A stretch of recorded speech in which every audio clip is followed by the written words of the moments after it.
வாங்க பாஸ்தா சாப்பிட்லாமா? நம்ம செய்ய போகிற டிஷ்க்கு தேவையான மெயின் இன்க்ரீடியன்ட்ஸ் இதெல்லாம் தான். ஆக்சுவலி முதல்லலாம் ஏதாச்சும் டிஷ் சாப்பிட்ணுன்னு தோணுச்சு அப்படின்னா, அது வெளியே போய் சாப்பிட்ணுன்னு தாங்க தோணும். பட் இப்போல்லாம் அப்படி தோன்றதே இல்ல. என்ன டிஷ் சாப்பிட்ணுன்னு தோணுனாலும் அது வீட்டில் செஞ்சு சாப்பிட்ணும் அப்படின்னு தான் தோணுது.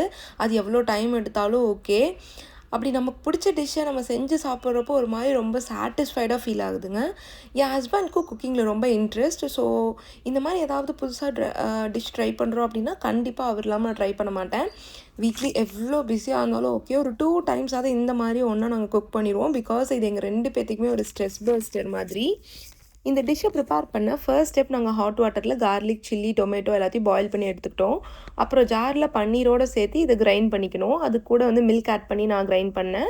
நீங்கள் வேணால் ஃப்ரெஷ் க்ரீம் ஆட் பண்ணியும் கிரைண்ட் பண்ணிக்கலாம். அதுக்கு இன்பிட்வீனில் பாஸ்தாவை நம்ம வேக வச்சு தனியாக எடுத்து வச்சுக்கணும்.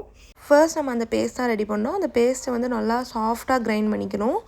அதுக்கப்புறம் வந்து பார்த்திங்கன்னா இந்த பாஸ்தாவை ஓரமாக வச்சுட்டு நம்ம அரைச்ச பேஸ்ட்டை வந்து ஃபஸ்ட்டு பேனில் ஊற்றிக்கணும். ஊற்றிட்டு அதுக்கப்புறம் அதில் கொஞ்சம் வாட்டர் ஆர் மில்க் ஊற்றி நல்லா கொதிக்க விடணும்.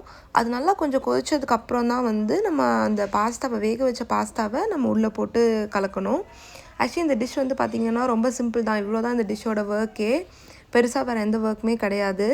பார்க்க ரொம்ப பெருசாக இருந்த மாதிரி இருந்துச்சு. பட் இது ரொம்ப சிம்பிள் தான். அதுக்கப்புறம் நான் வந்து ஸ்வீட் கார்னை வேக வச்சு வச்சுருந்தேன். அந்த ஸ்வீட் கார்னையும் உள்ளே போட்டு நல்லா மிக்ஸ் பண்ணிக்கிட்டேன்.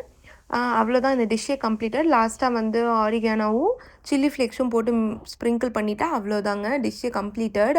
பார்க்க ரொம்ப காம்ப்ளிகேட்டடாக இருந்த மாதிரி இருந்தது. பட் செய்ய ரொம்ப சிம்பிளாக தான் இருந்துச்சு. டேஸ்ட் வைஸ் பார்த்திங்கன்னா எங்கள் எல்லாத்துக்குமே ரொம்ப பிடிச்சிருந்துச்சு. பட் இதை வந்து ஒரு ஸ்நாக் மாதிரி எடுத்துக்கலாம். ரொம்ப லிமிட்டட் போர்ஷன் தான் நம்மளால் எடுத்துக்க முடியும். இது ஒரு டின்னராகவோ பிரேக்ஃபாஸ்ட்டாவோ நம்மளால் ப்ரிப்பேர் பண்ண முடியாது. மறக்காமல் ட்ரை பண்ணி பாருங்கள். அடுத்த வீடியோவில் பார்க்கலாம்.